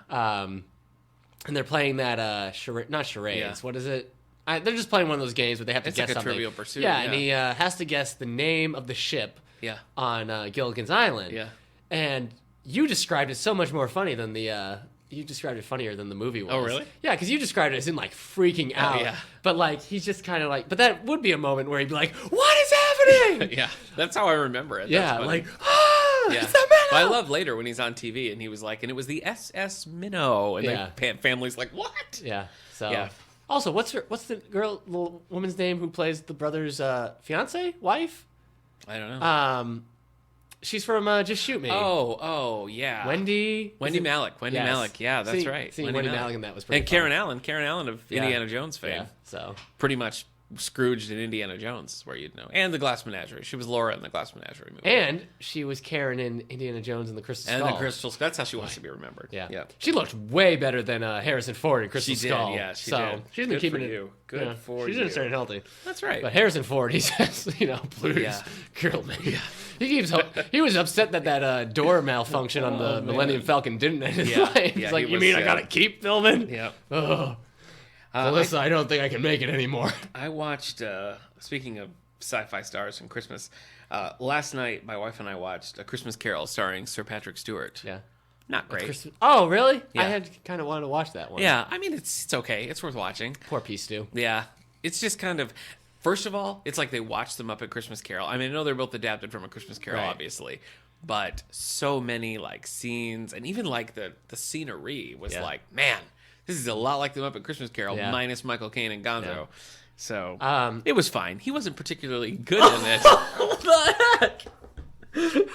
Oh, no. I think some spit from my mouth. Nick said fine, and a drop of spit, like I watched it fly from his mouth into my right eyeball. Don't gross the people out. That was I've It never happened. seen that happen. It was like slow motion. I was aware of it, but I couldn't react quick enough. Okay, it went well- right into my eyeball. Okay, I'm sorry. The I'm sorry. accuracy. Anyway, Patrick Stewart had been doing a one-man stage version of A Christmas Carol for years, Yeah. and so TNT adapted this for TV. I don't know if these are tears or drool. It's not great. It's not going to stand out as one of the great adaptations. Yeah, that's You too like bad. Patrick Stewart, so I bet you'd enjoy it. Yeah, it was but like, I've been kind of weary of it because it was made for TV. It was. Right? Yeah. Yeah, TNT. Yep. Yeah. Nobody else like recognizable in that whole movie. That's either. right. You Like, it gotta, was you gotta just get him. somebody to play the ghost. Yeah. Or at Well, least okay. I mean, Marley. Joel Grey played the ghost. Who? He would be recognizable to some people. I can't tell you. Okay. He's from stuff. Okay. He's a name people might know. All right. Anyway, we also watched Love Actually. That's a Christmas movie. We watched sure. Love the Coopers. Diane Keaton. Oh, John Goodman. John Goodman. Yeah. It was pretty good. It was clumsy, but it was fun. I you heard know? it's not like great, but it's like the people in it are just nice people. Yeah, you just love everybody in it. Marissa Yeah. Tomei. So it's just Ed Helms. Somebody It's a had good said like cast. there's value in just watching a movie about good people being nice. Yeah. So Yeah, it's true. It's true. It was definitely Marissa worth Tomei's watching. in that. Did you know that before you I started? just said no. I didn't. I Okay. didn't. And what's his name? I can't remember his name. The guy who plays Falcon in Captain America. Sam Wilson. Sam. Yeah, but what's his real name? Oh, the Falcon. Okay. It's Anthony Mackie. Okay. Yes. All right. And then we watched a lot of kids so far. We got this one Christmas set that's like the new Christmas classics, and it's Fat Albert, Gumby, the like late 2000s George of the Jungle cartoon, and Casper Christmas specials. Yeah, Isn't they're that the weird? new classics. I know, isn't that crazy? Wow. I guess But I would. my son really liked Gumby, and the thing is, I've always liked Gumby. Uh-huh. Then we sit down and watch it, and I'm like, this is creepy. Yeah. This is straight up. It's just Gumby it's stuff is just always creepy. weird Yeah. and eerie. The Gumby like- movie is Yeah. a trippy piece of film. Yeah. It's nuts. It is trippy. Yeah. I'm surprised. Like So when you nervous. said like the new like Christmas classics, I thought it was gonna. What's that? All of the Other Reindeer. That was Fox did that years ago, but it had like Drew Barrymore as the voice of Olive and stuff. Oh, All of the Other Reindeer. Yeah. Yeah. Okay. Yeah. I would have put that on. We have there. the book. I haven't seen it though. Yeah, I mean it's That just was like a. That was a half-hour listener. Facebook user Sally mentioned All of the Other Reindeer show. as a favorite. So yeah, that got a little play. Yeah. Okay. What else? Boy, we always watch the Jiminy Cricket Christmas special, usually when we're decorating the tree. I like to watch the Sonny and Cher Christmas special, but I couldn't find it this year. So Oh no. we'll have to save that for Christmas morning. Yeah. It's around Well, somewhere. Yeah, you got to start your Christmas day with We Sonny and watched, Cher. you know, there's we watched the Miser Brothers Christmas, which is a sequel to whatever Year Without a Santa Claus. Is that the one that has the Miser Brothers? It was made like 50 Oh yeah, years here later. without yes. You were saying the Miser Brothers. I'm like, what are you talking about? like yes, Snow Heat Miser, Miser. Heat Miser. Yeah. And it's really they really got the voices of Heat Miser and Mickey Rooney as Santa Claus like 50 years after the other ones. So it's probably not. So 50, wait, what was like this 30. that brought them in? It's just called the Miser Brothers Christmas. Oh, okay. Yeah, ABC Family did it several years ago. Those songs, yeah, I love them. I know they're great. Those, well, you hear them about 40 times in this. Yeah, so. my I love all of those Rankin Bass specials. Yeah. I mean, some of them are a little too long, but they're Yeah. all good. I had a friend who we had to do a. It was in our public speaking class. We Yeah. had to do a speech. I can't remember what it was called. An argumentative speech. We had to like bring somebody over to our side, and his was why. I can't remember which miser it was, but it was like why Heat Miser is better than Snow Miser or something. Yeah. And it was just we got to watch the thing in class, so that was fun. It's like Nice. arm is strong. Yeah. Yeah. Then there's that horrible scene from Batman and Robin with Arnold Schwarzenegger making everybody sing Yeah, Snow Miser. Miser. The Rankin Bass specials, you know, I'm talking about Rudolph the Red-Nosed Yeah. Reindeer, Frosty, all Yeah. that. The rights, like who owns the rights, are really weird. So Yeah. the DVDs are always packaged strange. Yeah. Because like Frosty, for example, is just an animated cartoon. Yeah. And then there are sequels to that with the original voices Yeah. that are claymation. Yeah. So like Frosty and Rudolph, They're Christmas in July. Christmas in July. There's a couple. Yeah. There's a couple. But the one that they always package with Frosty, like CBS always airs them together, the DVDs are together, is Frosty Returns. Mm-hmm. Yeah. Which is so weird. Have you seen it? Yeah, I used to love it. Yeah. John Goodman as John as Goodman Frosty. is Frosty. Yeah. And it's like one of the guys. John Goodman, one of the first celebrities I ever realized was a actor. A voice I actor? wonder. Yeah. Because like he was in the Flintstones, he was Yeah. in Frosty Returns. Yeah. He was the voice in We're Back. Yeah. And then like my mom watched Roseanne. Emperor's New Groove. Emperor's New Groove. Yeah, but that was later. Like when I was a kid, I think my mom was watching Roseanne, Yeah. and somehow, as a kid, I was able to connect Yeah. Roseanne's John Goodman Right. as the voice of whatever The I was voice of watching. Frosty. Yeah. Okay. Well, it's weird. Yeah. They like Who else? Is anyone else in that? Jonathan Winters is the narrator. Who's the mayor? He's recognizable. Is though. it? He's I got don't like know. that voice.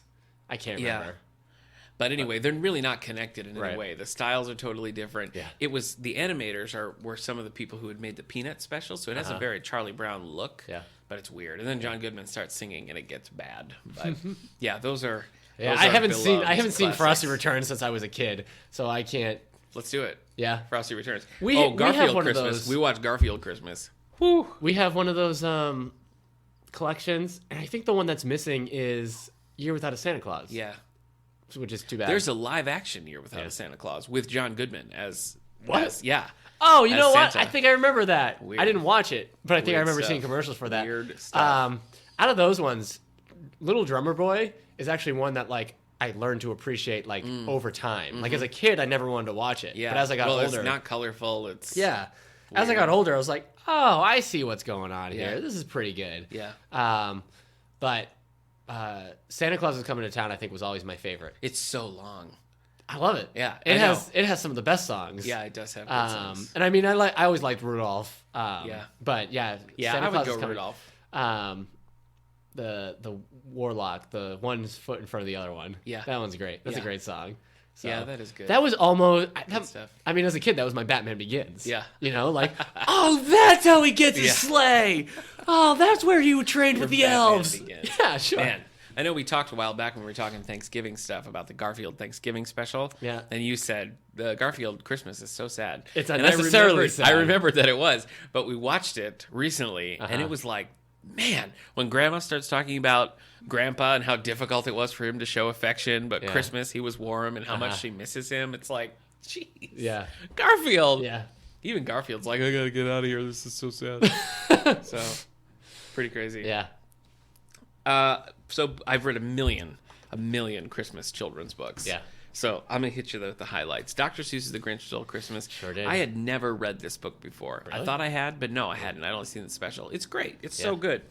Polar Express is a weird book. I don't get it. I don't get why people like the Polar Express. I loved the book as a kid. I don't It just had that, like, I used to like those, like, weird sense. Those, I don't know, creepy isn't the right word. Yeah. I feel like creepy is kind of like a cheap word to describe it, but, like, it's the only word I can think of right now as a kid. It's atmospheric. Yeah, otherworldly. Yeah. Maybe. But I really liked that kind of stuff when I was a kid, and I Yeah. liked that one. But I've never seen the movie because that one looks creepy. It does look creepy. Well, we're showing it, or we Yeah. probably by the time you hear this, we showed it on the 17th. We show It's it an every year, yeah. Annual tradition. Yep. Yeah. Yep. Love the Critter books, the Critter Christmas books by Mercer Mayer. Sure. Critters Christmas book, Critters Night Before Christmas, Okay. Merry Christmas Little Critter, Yeah. Merry Christmas Mom and Dad. Okay. A lot of critter Those books. are all good. And Otis Christmas by Lauren Long. Do you know the Otis series? It's about a tractor. Oh, yeah. Different from Tractor Mac, Okay. but Oh, boy. that's also Now good. I'm wondering if I do know the difference. Yep. My Christmas reading this year has been not up to snuff Yeah. with past years. I've only read Visions of Sugar Plums, Uh-huh. which was Janet Ivanovich, Yeah. which was terrible. Highland Christmas, which was for book club, MC Beaton. Bethlehem Christmas, and Archie's Favorite Christmas. Slow. It's a Yeah. slow Christmas series for Alright. me. But are there things that you have to do, otherwise it's not Christmas? You know, books, movies, music. I mean, I have a Christmas playlist. I Okay. listen to the Trans-Siberian Orchestra stuff. Yeah. I have some. I go to this website that does a bunch of Christmas video game remixes. Mm-hmm. And they have like winter stuff. So my Christmas playlist has a lot of those songs. Yeah, I try it's- not to listen to those. Your Christmas playlist is fun. It's like, I find it funny the way I find your Halloween funny, because you're like, no, he said snow, Christmas song. That's true. Oh, he said I scary. do. Halloween I do song. add the Red Hot Chili Pepper song "Snow" Yeah. into the Christmas playlist. Yeah. I can't help it. That's totally about snow. if by you the way. if you do it like Real once, snow. just for like I did it once for like Yeah. it was winter and I just put it in there. I'm like, yeah, and now like it's there. Yeah. And same thing with Kanye West, "Memories Made in the Coldest Winter." Yeah. However, I told you this. Pentatonix just put out a new Christmas album and included "Coldest Winter" by Kanye West. Yeah, what are you gonna do? So I was. Oh, you know what? We did watch the Pentatonix Christmas special. Oh yeah, that was an hour, right? Yeah, it wasn't very good. Oh, sorry. It wasn't just like a straight concert. They Yeah. did little like talking to the cameras. And it was not. That's the awkward. music was pretty good. That's Should we it. start an acapella group, you and I? Probably. I feel like we would make Ready? it Go. bank. I am the drum. This is a drum. Drum, drum, drum, drum, drum, drum, drum. I'm the bass. I'm the drum. I'm the so bass. drum. You're Guitar, welcome. guitar. You're welcome, Pentatonix. Yeah, no kidding. That was not so good. The SNL Christmas special, great. Yeah. I love it. I love it. What do I like to do? I like to watch the Justice League Christmas episode. Okay. It was back when it was the second season, so it was still when they were doing hour-long episodes. Okay. But the Christmas special was only a half hour. It's pretty good.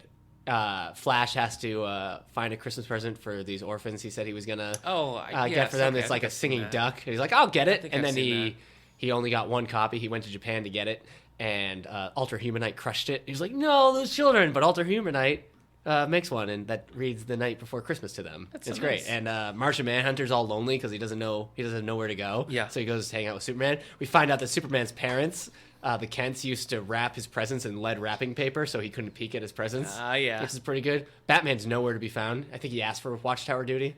So. Yeah. That makes sense. Oh, and Hawkgirl and Green Lantern go to a planet and have a giant snowball fight. That's cute. It's great. All right. I like that.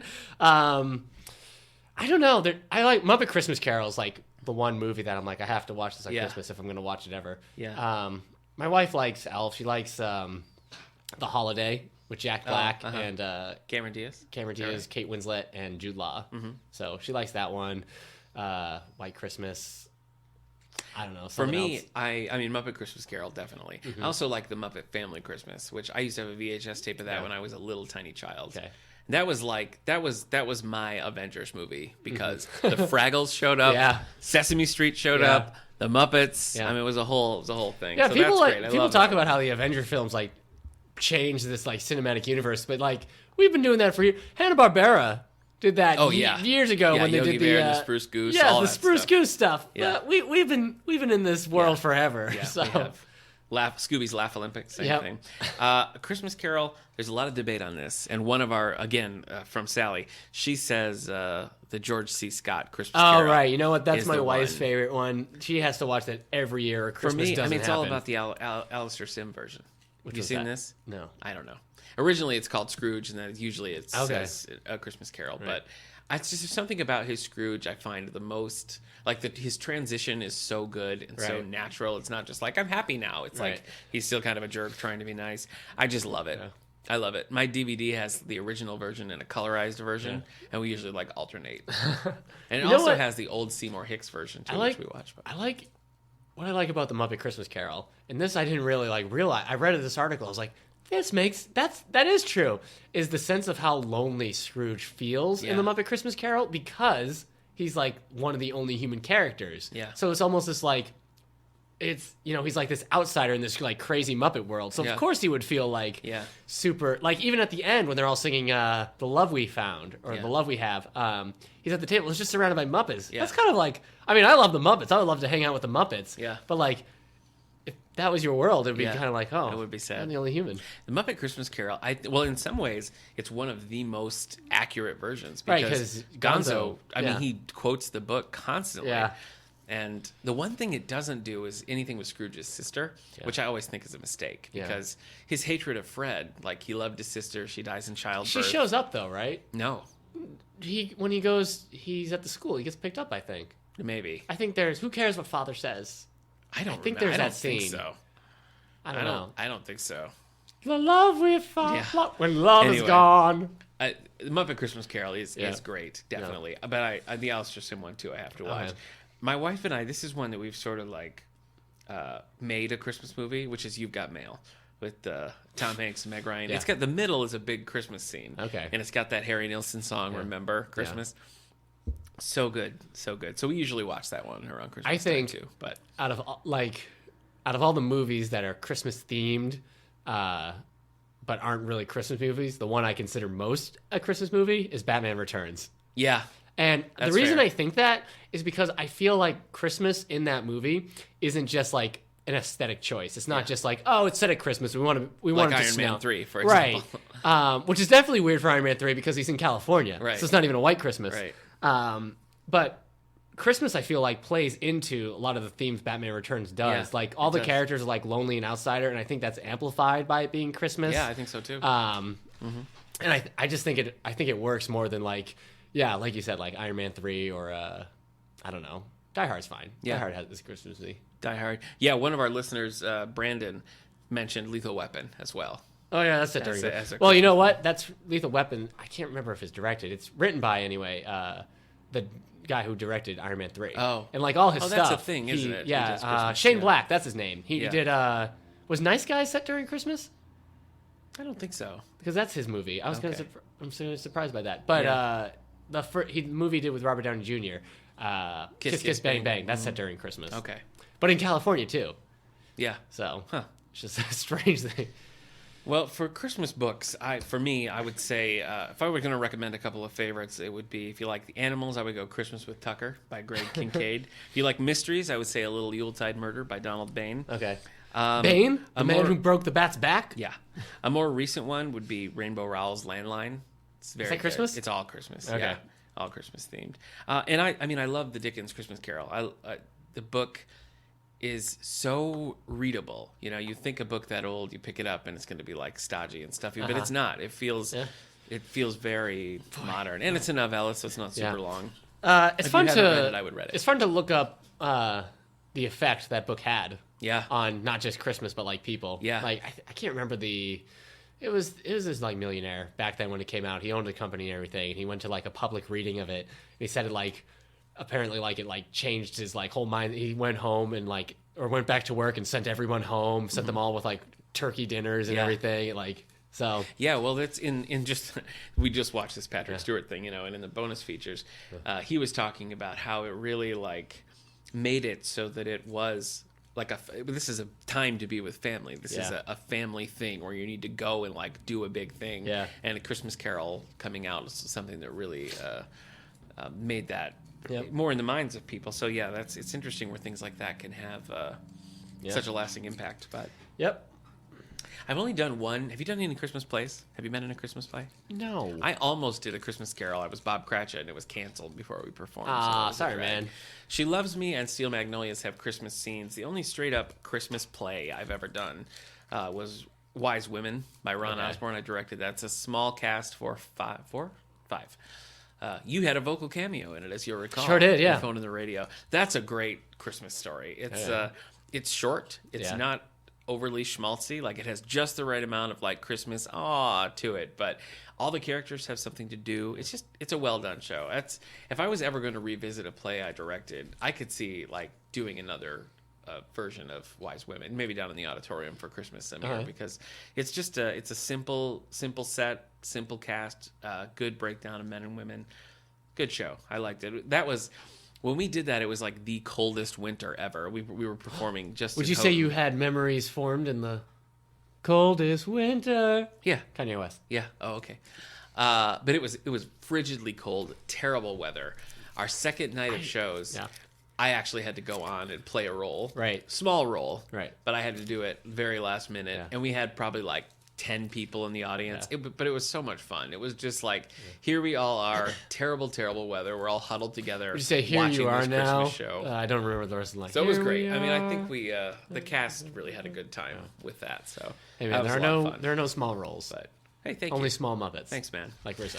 Well, let's take a look at some of the user responses here. We got quite a few. So I went through and brought a couple of them together to tell you. So this is, let's start with movies. The most let's see. I pulled out the top 5 here movies. Okay. White Christmas wins. I guess. Hands down. Sure. I mean, as far as user comments, we had several. We had Debbie, Shauna, Amanda, Jennifer, Virginia, all listeners here. Mentioned these as their top choices. The big issue I have this was White Christmas is just so boring. I've never seen it. Whoa. Yeah. Man. Yeah. I mean, I know I have a controversial opinion on the film, but at least I've seen it multiple times. Yep. Well, let's see. What's with you? One of our listeners, Amanda, says it's one of the greatest classics. Bing Crosby alone is worth watching. A lot of different things. Just about how it's the greatest. They could only fill Bing Crosby in between him beating his children with a sack of potatoes. Oh my gosh. No, you're right. I don't get the reference, but he was like a stern. Sure, stern might be the word you want to use on air. You're ruining Christmas. I'm sorry. The other top choices are Christmas Vacation, A Christmas Story. You know, I think I've only seen. Oh, there you go. One, I've only seen Christmas Vacation maybe once fully. That's pretty good. I keep meaning to like watch it now that I'm like an adult. Let's do it. But Christmas Story, yes. Every year that was on TBS, and they were doing that 24-hour marathon. Yeah, forget it. I would put it on. I love it. I don't care how many times it was on. Yeah. Christmas Story, I could watch forever and ever on Christmas. It's great. And Muppet Christmas Carol. Yes, those were the top choices. Christmas Story. It's so good because like you can just say any part of them. You could say any. everybody could talk about that movie and their favorite scenes, and everybody could have a different favorite scene, but everybody's right about what the best scene in that movie is. Like, you could say the best scene in that movie is I did not grow up with this movie. I was really late to the game. My wife and I watched this probably just maybe 2 years ago. Yeah. So, pretty crazy. Do you like it? Yeah, I do. It's hilarious. Have you seen A Christmas Story 2? No. It's one of the few times where I feel like it actually kind of works. Huh. They mimic the style perfectly. Yeah. And the look of it and Was everything. it made for TV? Was it direct to VHS? I think it was. At the time? No, it's new. I mean, in the last like maybe 5 years. Direct to DVD then. Okay. Direct to DVD. But it's worth watching. If you've seen Okay. the original a million times, I mean, I know a lot of people are like, no, it's sacrilege. Yeah. But, you know, I'm just kind of interested. on its own merit, I think it's really worth it. I mean, it might be sacrilege, but I'll check it out still. Yeah, it's pretty funny. So pretty funny. We talked about Christmas music. We asked people to mention Christmas music. The consensus seemed to fall on the Vince Guaraldi trio, Charlie Brown Christmas album. That got the highest number of votes. Next came the Carpenters' Christmas. Whoa. So I must be heartless because I don't really love the Peanuts. I don't love the Peanuts either. And as you'll recall, I played Linus and Jurgen and Charlie Brown. But every time a special's on, I'm like, yeah. they're dull. Yeah. They're slow. I watched one where they went to summer camp, and that was kind of exciting, I remember as a kid. But the rest, the holiday ones, just never do anything for me. What are you going to do? Yeah. Well, we had quite a few. Just insulted White Christmas and the Peanuts. Yeah, you did. Forget it. We lost all our listeners. Here's some honorable mentions from our listeners. It's a Wonderful Life, Prancer, the George C. Scott version of A Christmas Carol. Wonderful Life is pretty good, though. You know, it's weird that it's a Christmas movie because it's really like only at the end during its like weird change up for the last 20 minutes that it's a Christmas movie. You know what I mean? I've never seen it, Oh, so I can't have it. hold the phone. You've never seen? No. That's nuts. You're like literally speechless. I'm sorry. I know. I mean, I think it's not on purpose. after rewatching, I was like, yeah, this movie's kind of weird at the end because it becomes like a completely different movie all of a sudden. But like, it's a great movie. You don't like Jimmy Stewart? I like Jimmy Stewart. I'm not like purposely avoiding it. It's just never. You've never seen White Christmas or It's a Wonderful Life? No. Boy. Sorry. Wow. Die Hard, Lethal Weapon, The Christmas That Almost Wasn't. I don't know That that is a one. quirky old movie. Okay. Star Wars Holiday Special. Got to mention That So was it's a troll comment. Yeah, Topical. somebody's trolling here. VeggieTales, The Toy That Saved Christmas. This had a funny comment. Let me see if I can hold on. Let me see if I can find it because that was too good to pass up. Eric Vamp, while I try to... No, here it is. Okay. He says, this is Facebook user Aaron, says, it's a tough call, but I'm going to have to go with VeggieTales, The Toy That Saved Christmas. Pay special attention to Buzzsaw Louie. He's the real hero of the story. I don't get it. I don't think I've ever watched Classic that. VeggieTales. Oh, you haven't seen it? Oh, I've seen that Maybe one. I did, but Bad Santa, got to mention. yeah. Come to the Stable, Love Actually, and Arthur Christmas. I think I saw Prancer. I've seen Prancer. I saw it when it like came out. Ernest I never saw Saves the others. Christmas. Yes. it's I forgot crazy about that Ernest you Saves don't- Christmas. That's great. I guess I'm still like shocked you haven't seen It's a Wonderful Life. Look, I'm sorry. Okay. It's just kind of nuts. There was a movie in there that was mentioned right before Prancer. What was it? Prancer was the second thing. So what was the first one? It's a Wonderful Life. What was after Prancer? Christmas Carol by George C. Scott. Die Hard, Lethal Weapon, No, Christmas. never mind. I don't know what it was then. Okay.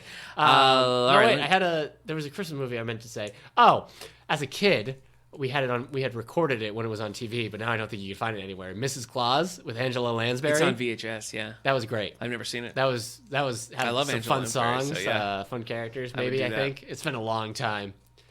Let me mention a couple of books from our listeners here. Let me just pull one here together. Oh boy, here's somebody. This is a funny Christmas one. Facebook user Jen talking about music. She's one of the ones who wanted Vince Guaraldi. She also said Nat King Cole, and she said anything that doesn't include Christmas Shoes or Wham's Last Christmas. One. I don't know what her problem is with Wham's Last Christmas. I don't 'cause know. that's classic, Apparently, everywhere online this year, I've been seeing people just complain about Last Christmas. I don't get it. Huh. And I don't hate the song. Okay. Didn't Taylor Swift cover that? I don't know. Maybe I'm wrong. I felt like she did. Sounds like it. Maybe it was Jessica Simpson, in which case I apologize, Taylor Swift. Music-wise, I like Michael Bublé's Christmas album is pretty Yeah, solid. that's good. Kelly Clarkson, I had never listened to her Christmas album. We have that here in our collection. And this year I started. Yeah. It's pretty good. Huh. There's a song, this year or you're not here to get or whatever under the Christmas tree. I don't really like that one. I feel like it's trying to compete with Mariah Carey's forever classic now. All I Want. All I Want. That song, it's not Christmas time until Mariah Carey true. starts singing That's Christmas true. song. But she has this song called the December song or something. It's Brennan's song anyway. But it's like, I just can't stop listening to it. Huh. It's great. Kelly Clarkson. There's just some inflection Who she would've does thought? with her voice during that. I'm like, oh. And then I'm listening to it. I'm like, she should do a James Bond theme. So there we go. I've got some old school favorites. Like we used to have this VHS tape of Dolly Parton and Kenny Rogers, and there's a CD to go with it called "Christmas Together." I love it. I know you don't Love it. You don't care about TSO, Trans-Siberian Orchestra. No, I mean I like it. I would never like go and. Every time you come Purposely in and listen been to it, I like guess. and listen, and I've been playing Christmas music, you're like, what is this? It's always TSO. Okay. I saw them live for Christmas. Wow. It was great. Yeah. They're great. I mean, they really are just like a live band. Like that's what's keeping them going. They just tour all the time. Okay. But their Christmas albums are like solid. And I played one. I had one playing when we showed the Nutcracker here, and like it just fits like tons of seasons. It's Good great. stuff. Good stuff. Ringo Starr's "I Want to Be Santa Claus." Yeah, mention I a keep few hoping. books. Do you have Hanson's Christmas? No, but they're Hanson coming out did with a a new Christmas one album. Hanson has a new Christmas album coming out. in 2017. That's a lie. It's not a lie. Hanson doesn't have anything coming out in 2017. Yes, they do. And it's a Christmas album? Yes. Who are the people? Who is this for? Well, you're the one who brought up how much you loved Hanson's I don't Christmas. love it. I was just saying, did you ever listen to it? Immovable Feast, A Paris Christmas by John Baxter. Catcher in the Rye. Let It Snow, which is that Maureen Johnson, John Green combo. Okay. Story of Holly and Ivy. These are some user suggestions. Quite a few in here. Okay. So let me just pick a few more. Mr. Willoughby's Christmas Tree by Robert Barry. Facebook user Amy likes that. Our own Mary Rhodes likes Santa Mouse. The book, yeah, Santa Mouse. Santa Everyone Mouse. knows that Santa Mouse is Santa's little helper, Yep. but how did Yep. it all come about? So this is a story about Santa Mouse and Yeah. how he became Santa Mouse. Wow, you've got it memorized. Yeah, no, I've got it right here. Oh, okay. Hit me with One of another our one of our regulars, Greg, mentioned Nosferatu by Joe Hill. Joe Hill, who just won the Goodreads Choice Awards. for his books. Nosferatu is a spine-tingling novel by Joe Hill, right? Yep. Victoria McQueen has a secret gift of finding things, a misplaced bracelet, a missing photograph, answers unanswerable questions. On her bike, she makes her way to a rickety covered bridge that within moments takes her wherever she needs to go. Across Massachusetts. So, Alyssa and Matt say Christmas Day in the Morning by Pearl S. Buck. Christmas Day in the Morning. I got that one. Yeah. Rob wants to get his father something special for Christmas this year. Something that shows how much he really loves him. We'll get him The Whistler by John Grisham. Yes. But it's Christmas Eve, and how does he doesn't have any money to spend? You know what I like? You know what trope I like? What? I like when somebody's like, what do I get them? And the other person's also thinking like, what do I get her? And then like Same. they like one of them is like, I know, I'll cut my hair and buy him a bike Yeah. or tires for his bike. But then the Right. person's like, I know, I'll sell my bike and get her a brush set. Yeah. And then they give it, it's like, oh no. Yeah. But then they realize they're very thoughtful and they Yeah. love each other. And the greatest gift is their love. That's true. So I'm pretty sure that was a Mickey Christmas episode too. Okay. So, but that's Mickey's Christmas Carol. that's creepy. That's a creepy one. Yeah, Good the end stuff, when though. Good Scrooge stuff. McDuck is thrown into his grave and there's Yeah. fire everywhere. As a kid, I'm like, this is exactly what hell is like. Yeah, I know. Scrooge McDuck is in hell. Yeah. Jolly Little Postman by Alberg. Jolly Little- This is Joanne Jolly from Christmas Facebook. Postman. Jolly Don't- Little Christmas Yeah, Postman. man. Yeah. She says you get to read Christmas cards that fairy tale characters send to each other. I've read this book a long time that ago. basically describes it. I don't need to describe that. Okay, but I've read it. So anyway, there's a lot more responses on here. So thank you everyone for sending those in. There Remember, was you can always Red contact Ranger, us. Santa Calls, and Miss Miss Willoughby's Willoughby, yeah. Christmas tree were Yeah. also mentioned as good ones. A lot of people were very in the comments. A lot of discussion, a lot of like replies to each Yeah. other. So I Yeah. guess this is where It sparked a good talk. So anyway, if you want to give us your thoughts on, Yeah. we're going to be talking next week about the best books of 2016. So we definitely want to hear from you on that. So you can always find us at Facebook at David A. Howe Public Library, Twitter at All the Book Show. You can email us at wellswell@stls.org. Have you ever seen Arthur Christmas? Hope to hear from you. No, I haven't. I've been seeing that shown as like a underappreciated Christmas film. It's got It looked good. Xavier. What's his name? McAvoy? Yeah, James McAvoy is Arthur Christmas. So Okay. it's by the people who did Wallace and Gromit. Okay. So that's usually pretty qual. Yeah. I don't know. There's one book nobody mentioned that Mm-hmm. I used to read as a kid all the time called The Mitten. I It's just read that to by my son, Jan some- Brett. Yes. Brett. It's great. I just Just read a it bunch to of him, yeah. animals getting into a mitten, and the mitten just keeps stretching and stretching and stretching. I mean, they get a bear in there. Yeah. There's rabbits and everything, and Ridiculous. then like it ends with a mouse, right? Yeah, the illustrations in that are so great too. Yeah. It's like there's the picture and then the border has Yep, a bunch the of borders other are things great. going on. Yeah, it's really good. At the end, it's I a read that mouse. on your suggestion, by the way. Thanks, man. Yeah. The mouse gets in, and that's what like causes the mitten to explode. Yeah. That always Too made me much. kind of sad. The at bear the end. sneezes. Yeah. Yeah. It's just so good. Yeah. Just animals slowly. It feels cozy. It's a cozy book. Yeah, You just want to get definitely, in there with all the animals. Mm-hmm. So Yep, that's good stuff. Anyway, thanks for all of your responses. We liked reading them, even if we couldn't read them all. this is for you. I've been tearing this apart. You broke it. I don't know what's happening. Okay. All right. Well, this is our last episode before Christmas, so Have a Merry yourself- Christmas. Wait. Happy holidays. Happy Hanukkah. Merry Kwanzaa. Are we ending? Are you not going to library news? Yeah, I'm just saying. Oh. I'm just, Yeah. offering my Christmas wishes all right the now. things. Tune All in. the holidays. Happy holidays. Yeah. Let's talk library news. There yeah. is no library news because we're being closed for Christmas. That's true. So, That's is there true. anything going on? Well, I mean, we've got one more full Well, week. the 19th, if you're listening to this prior to the 19th, we Right. have a Christmas concert with the Andover Ecumenical Yes. Choir at 7 o'clock. We're also showing the Christmas Carol. Reginald Owen version Yes. of A Christmas Carol. 2 o'clock on the 20th. And we're out of kids' movies. Suicide Squad. Suicide Squad For the is teens. 21st. That's 21st. Wednesday. Yes. 5:30. Yeah. So Suicide Squad at 5:30. Our teen movie night. Yep. So man, it's getting bad. All the kids have been talking about it, like how great this movie is, how they can't wait to rewatch it, Oh, how it it's was nice their they best like it movie of the anyway. year. And then they turn to me and like, "What did you think, Eric?" And I'm like, "It had moments, Yeah. didn't it? Moments that integrated into scenes, maybe." Yep. It's rough. I know. One kid was like, "Wasn't it not good?" And I was like, "Yes, but keep it down. They'll Nice. tear us apart." So it's rough. These kids, I mean, they're fun. I'm glad they come to our programs. They're a lot of fun. I like them all. But bad taste in movie. Bad taste in movies. Yeah. Well, maybe you're just old. Yeah. One of Maybe them that's the said. problem. One of them talked about Robert, and they loved. They're like, "Oh, it has that guy from Meet the Fockers." I'm like, I don't think Robert De Niro No, would he appreciate doesn't want that He's at like, all. "Oh, but he's so funny. He's not really funny." I'm like, still. Yeah, it's probably not. Don't Probably ever not run what up you to wanna Robert De Niro and be like, "Oh, you're from Meet the Fockers."